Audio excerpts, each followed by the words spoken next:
wychwalać Boże miłosierdzie.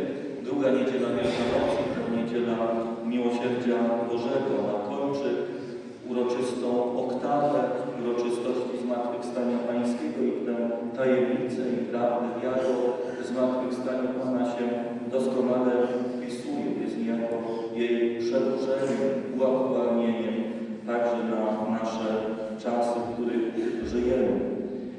Wśród różnych spraw, które człowiek przeżywa, także pojawiają się trudne doświadczenia, także doświadczenie słabości i grzeszności.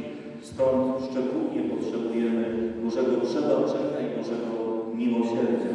Niech uczestniczenie w tej uroczystej mszy świętej będzie umocnieniem dla nas wszystkich.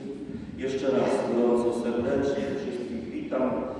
Witam przewodniczącego obecnej liturgii i głoszącego słowo księdza prałata Pawła Wrońskiego, dyrektora pierwszej pielgrzymki tarnowskiej oraz dyrektora diecezjalnego Centrum Pielgrzymowania imieniem świętego Jana Pawła II w Starym Sączu.